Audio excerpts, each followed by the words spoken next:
Good morning, everybody. It is August 19th, I do believe. So, I came out with the rest of the crew here this morning, and we are just fueling, and we're gonna make a bit of a move here to our next field. So we're still on brown mustard. We got the 4 combines. There's 4 here, and then there's 4 in another line, and then we have the 2 fuel wagons. Each fuel wagon goes down 1 line of combines. Then if we have any left, we put it in the grain carts.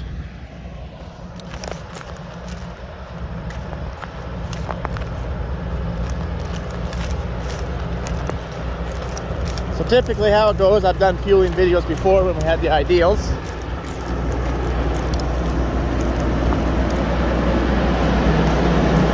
They go along, they fuel in depth, and they always leave the ladders open of the combines because it's the operator's job to make sure fuel caps are on. Yes, they should make sure the fuel caps are on. It's still the operator's job to double check everything.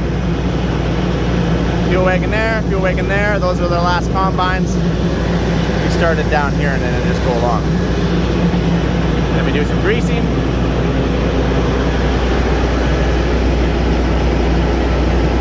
That's kind of how it works. Obviously you want to check your oil. You always pre-check your oil before you start your engine. On the X9. Right here. Your hydraulic oil. Little sight gauge on. Depth. Here's your sight gauge for your depth. And then we're good to go.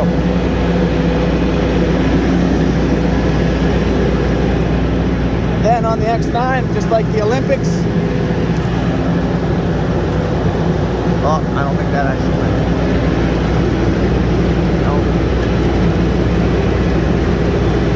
Try this again here. There it is.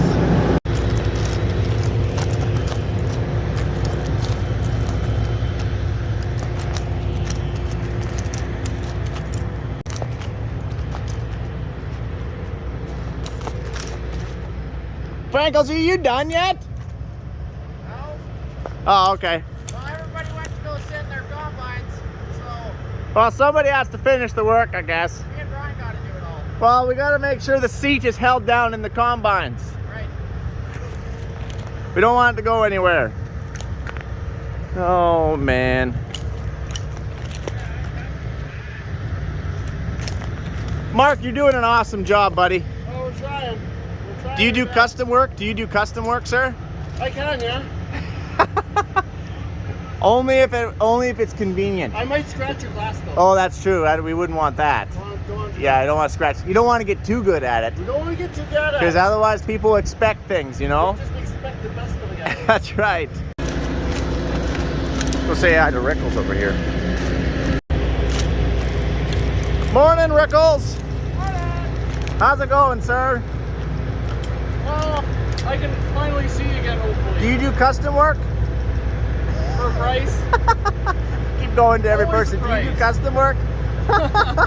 You know, it'd be a lot easier with a squeegee, but... Well, that's true. Mark has the squeegee. Yeah, he's going to take too long. Yeah, I know. You can't wait for that guy. Running out of water. That's true. Oh, man. All right, so we're ready to rock and roll. We're going to hit the road and head to the next field of mustard. We're almost done the mustard. We probably only have well, with our move and stuff, I bet you we got 2 days, but it's coming along really well. So as we close down our hopper topper here, I don't know if I've shown you guys the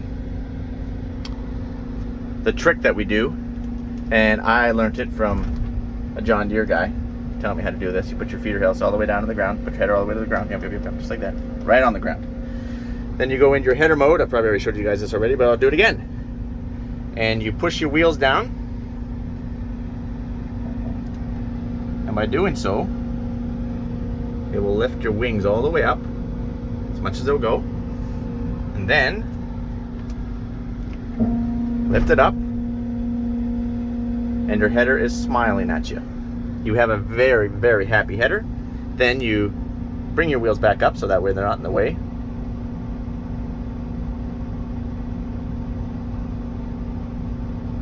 And you are ready for transport. So that way, because these, I don't know if I said this yet or not, but these combines, these John Deeres don't have near the lateral tilt that the Fendt Ideals do. Like you can basically, with a Fendt Ideal, with a 50-foot head, if you could ever get it to turn, because most of the time they wouldn't because they were so sticky, they just don't have enough cylinder power, enough jam. If you get a few people jumping on the end as you're trying to do it, you can get that header to pretty much touch the ground. Not quite, it's about 6-12 inches. If you hit it aggressively, you can almost tap the ground with it. Where this thing, watch this. Let's go all the way up here. We're gonna lateral, that's it. That's all we got. Now I did pick up my wings, so, but anyways, we have like 4 feet for sure. So there's a pretty big difference between the lateral on an Ideal and on a John Deere. So fortunately, with this header making it smile, it does give you a little bit more clearance, and it just about makes it close to a regular header that's straight out with the Ideal lateral. Now in saying that, those guys over there with those honeybee heads, they can't make them smile. And if you make a honeybee head smile, you've done something really bad. Oh, they're not designed for that. But anyways, they have a lot of trouble moving those headers on the combines down the road because they just can't get up over the fence posts and the signs. But it is what it is, I guess. Anyways, we're ready to move.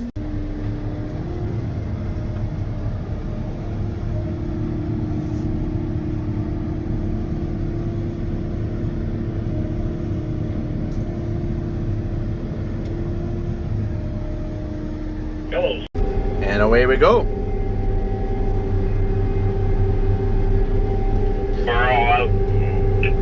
So I know you guys probably have some questions like, Mike, do you always move with your header on? 80% of the time, yes. Most of our land is within, 30 or 40 miles of each other. Like it's all fairly close. For some long moves, then we will unhook on some long ones. If we got to go on the highway, then we have to. If we can stay to the back roads, the grid roads, the dirt roads, then we're fine, because nobody takes their header off, and so we're no different. Wow, Mike, what happens if you meet? Oh, I gotta turn this radio off here. What happens if you meet somebody with those things? Well, you gotta find an approach. Hopefully, you don't meet a whole fleet. We have pilots for that reason. Hopefully, they have pilots, just like running air drills. Yes, we're 50 feet wide, but we have far more versatile than when we're pulling an air drill back there. Air drill, we're only 27 feet wide, but we're really heavy and big, and so it's a lot harder to get into approaches, and it's always spring, so the ground is softer, and compaction is an issue for, we don't want to compact someone's field. But a combine, it's already as hard as a rock out there, and you can just wheel into some of the stubble that's already been cut. No big deal. But you got to remember that our area is a lot different, right? Like, it's wide open. Everyone moves with their headers on. We're not in a very populated area. Maybe you meet 1 or 2 people, but that would be about it. And we're stopping. You know what we always do? We always do a little walk around. Everyone's got to go to the bathroom after we've been going for a little while.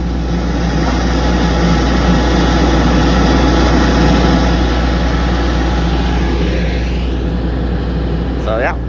Gotta be an easier way to get down from here. I don't like this. It gets your fingers stuck in there. I'd rather not have, holes in it, but whatever.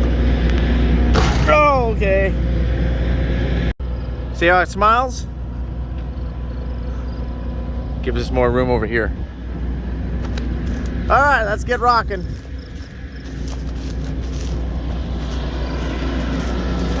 Shoes off.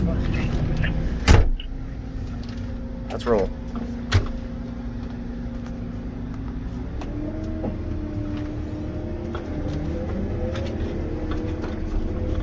Nope. I'm trying to get to my radio here. Okay. We're good to go.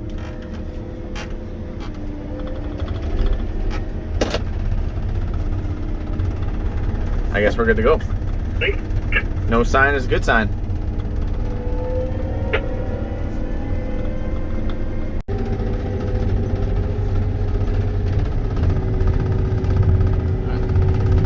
Can't really see them looking into the sun, I guess.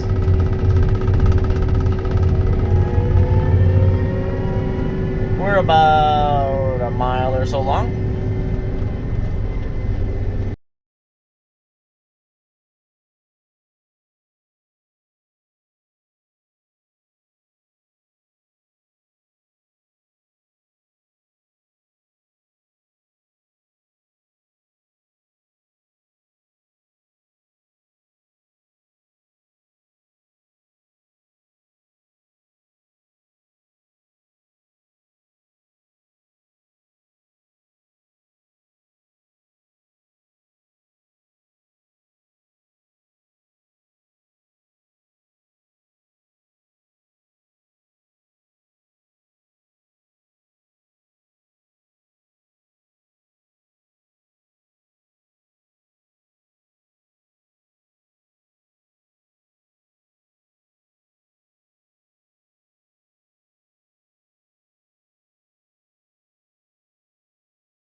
All right. We are finally getting closer after many of miles. Haven't met a single person. It has been awesome.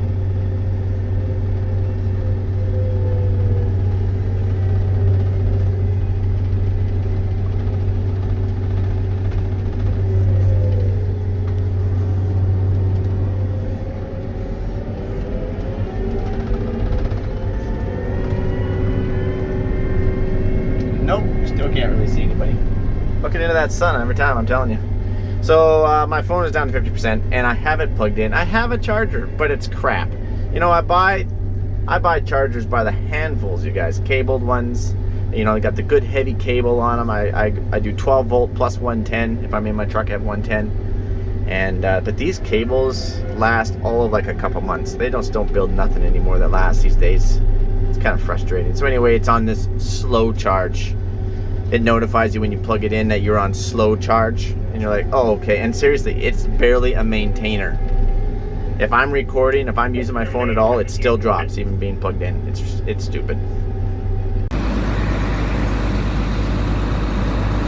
I see you, Mike.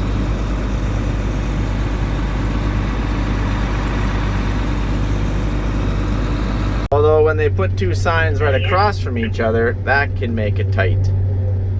It's good if they can stagger them. Good, Mike. Woo! That was tight. Oh, I guess I should lower my header so you guys can actually see something. Got a bunch of signs. We gotta cross the highway here and meander our way through a bunch of these signs.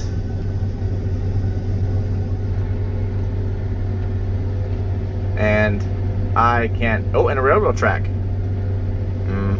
I don't think I'll be taking you guys. I gotta put my phone. Doable. You just gotta do a little weaseling, but we're getting very close, and we're moving full speed and still putting our hopper topper up. I love that. You cannot do that on an ideal combine. When you have to hit road mode, you cannot put your hopper topper up. With all the John Deeres, new or old, you can move at full speed. Hold on, I'm tangled up with my cord here. And still put your hopper topper up or down while you're moving. That's so awesome. Big fan of that. So that way I'm ready to rock and roll. All I gotta do is fire up my separator, and I'm not holding up the other combines behind me. And here's where we want to go. Just like that, the trucks are here ready for us. And it's also brown mustard. And I'm gonna get ready to start cutting here. See, hopper toppers are up on the combines. They're ready to rock and roll. Oh, hill. Let's get cutting. Combine is idled down. Separator engaged. This thing, I gotta zero that thing back out. There's definitely some software glitches I've noticed. Like my spread thing doesn't show up here. And we have some troubles with what it tells me that it thinks that I have, that I really don't have. You know, that kind of stuff. Turn the GPS on, idle her up, hit my preset, and my wheels will automatically go right back down. My header will straighten out on its own.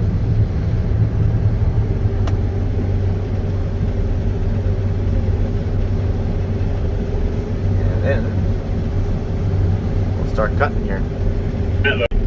You can see the header, how it's going down like this, and this one's kind of going up like this. So I really like how the header folds. Obviously that point of contact is far too far back. You will run your header aground if you're not running it. Like I mean running it as in like playing with your buttons, making sure you're on the ball.